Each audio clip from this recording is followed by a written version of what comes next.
بسم اللہ الرحمن الرحیم، السلام علیکم۔ میں آپ کا میزبان سمیع ابراہیم اور آپ دیکھ رہے ہیں ہمارا سوشل میڈیا۔ آج دو تین واقعات ایسے ہوئے ہیں جن کا بڑا امپیکٹ ہے پاکستانی پبلک پر۔ ایک تو جو شرم الشیخ میں تقریب ہوئی ہے غزہ میں امن کے حوالے سے، وہاں پہ ڈونلڈ ٹرمپ کا خطاب تھا اسرائیلی پارلیمنٹ سے، تو اس کو جب براہ راست نشر کیا گیا تو اس میں بار بار نیتن یاہو جو اسرائیل کے وزیر اعظم ہیں،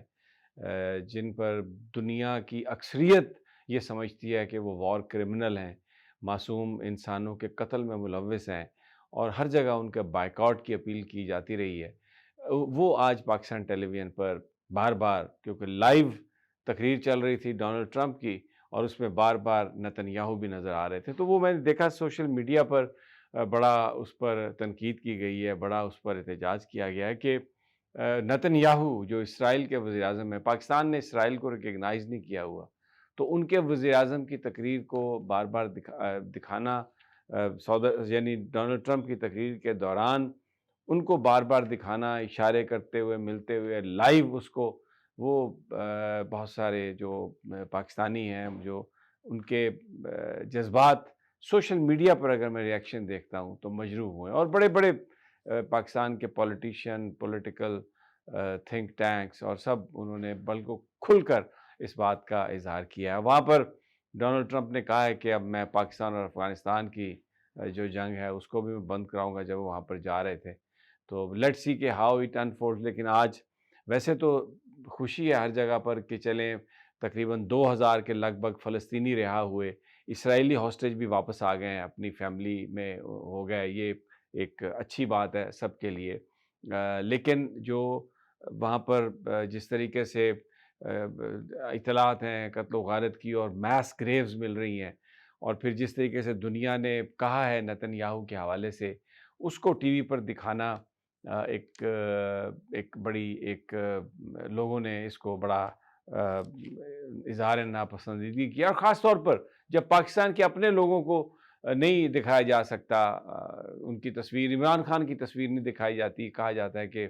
وہ کیونکہ کنوکٹڈ ہیں،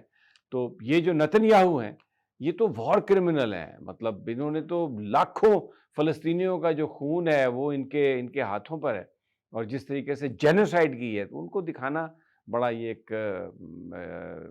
ایک بیڈ ٹیسٹ میں یہ چیزیں سامنے آئی ہیں۔ دوسرا کے پی کے کی خبر ہے تازہ ترین، وہاں پر الیکشن جیتنے کے بعد جو گورنر صاحب ہیں وہ تو صوبے سے غیر حاضر جان بوجھ کر، اور انہوں نے کہا کہ جناب وہ میں نے تو اعتراض کر دیا ہے، تو پھر خط لکھا جو اسپیکر صوبائی اسمبلی ہیں انہوں نے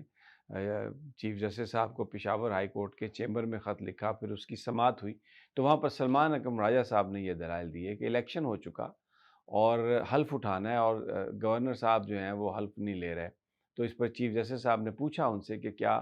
آپ نے یہ سمری بھیجی گورنر صاحب کو، تو بالکل جواب یہ تھا کہ جی بالکل سمری بھیجی، تمام قانونی کارروائیاں ہم نے پوری کی، لیکن جو گورنر صاحب ہیں وہ کہہ رہے ہیں میں دیکھوں گا، اعتراض کیا ہے میں نے، اور یہ اور وہ، تو اس پر chief justice Peshawar high court کے، انہوں نے اٹارنی جنرل سے یہ کہا کہ بتائیں گورنر صاحب کا کیا مسئلہ ہے، اور کل صبح تک کی تاریخ سماعت ملتوی، کہ کل صبح آ کے بتائیں گورنر صاحب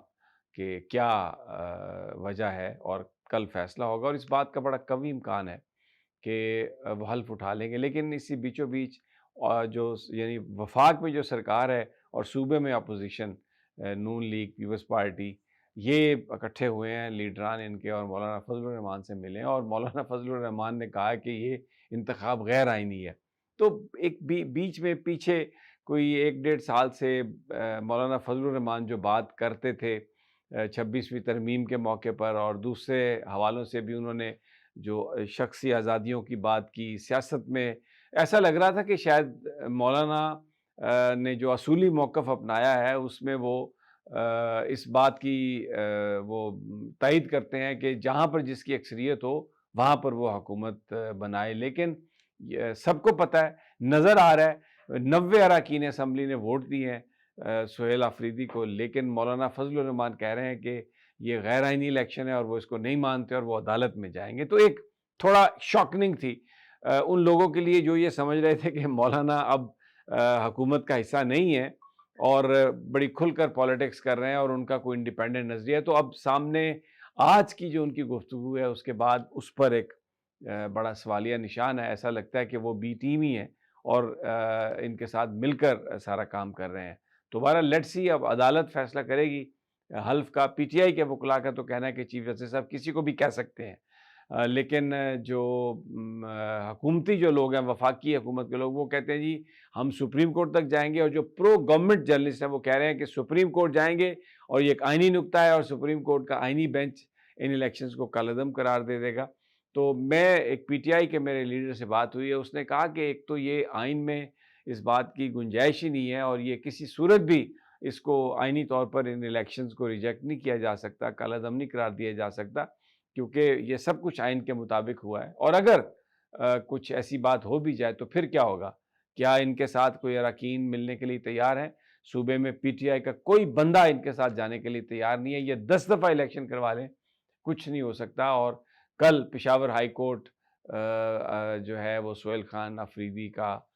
حلف اٹھانے کا آرڈر دے گی، اور وہ اسپیکر صاحب ہو سکتے ہیں یا کسی کو بھی وہ آرڈر کر سکتے ہیں اور وہ حلف لے گا۔ تو پی ٹی آئی اس حوالے سے بڑی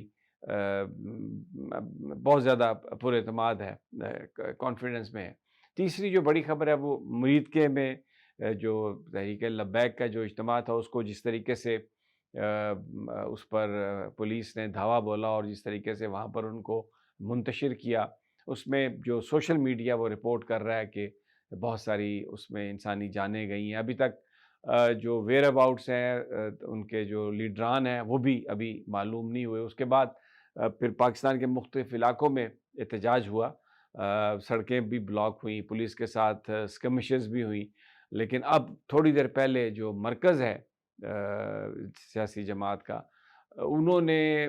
یہ کہا ہے کہ احتجاج جو ہے اس کو کال آف کر دیں، اس کو مؤخر کر دیں،